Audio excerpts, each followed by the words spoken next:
രാജ്യസഭാ chairman.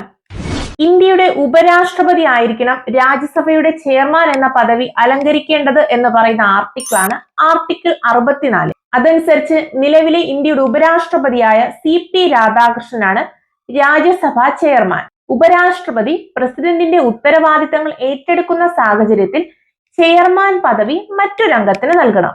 കൂടാതെ രാജ്യസഭയിലെ presiding officer ആരൊക്കെയെന്ന് ചോദിച്ചാൽ അത് രാജ്യസഭാ ചെയർമാനും ഡെപ്യൂട്ടി ചെയർമാനുമാണ്. ഇന്ത്യയുടെ ആദ്യത്തെ ഉപരാഷ്ട്രപതിയായ ഡോക്ടർ S രാധാകൃഷ്ണൻ തന്നെയാണ് ഇന്ത്യയുടെ ആദ്യത്തെ രാജ്യസഭാ ചെയർമാനും. രാജ്യസഭയുടെ പിതാവ് എന്നറിയപ്പെടുന്ന വ്യക്തി കൂടിയാണ് ഈ ഡോക്ടർ രാധാകൃഷ്ണൻ. ഡോക്ടർ രാധാകൃഷ്ണനെ രാജ്യസഭയുടെ പിതാവ് എന്ന് വിളിച്ചത് ജവഹർലാൽ നെഹ്റു ആണ്.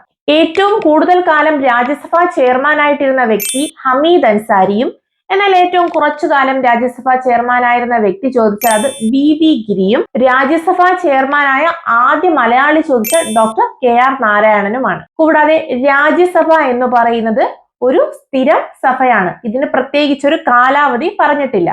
രാജ്യസഭയിലെ അംഗങ്ങളുടെ കാലാവധി 6 വർഷമാണ്. രാജ്യസഭയിലെ 1/3 അംഗങ്ങൾ 2 വർഷം കൂടുന്തോറും വിരമിക്കുകയും പുതിയ അംഗങ്ങളെ നിയമിക്കുകയും ചെയ്യുന്നു. കൂടാതെ വിരമിച്ച അംഗത്തിന് വീണ്ടും തിരഞ്ഞെടുക്കപ്പെടാനും നോമിനേറ്റ് ചെയ്യപ്പെടാനുമുള്ള അർഹതയുമുണ്ട്. ഇതുപോലുള്ള ഇൻഫോർമേറ്റീവ് വീഡിയോസിനായി ഈ പേജ് ഒന്ന് ഫോളോ ചെയ്ത് വെച്ചോളൂ.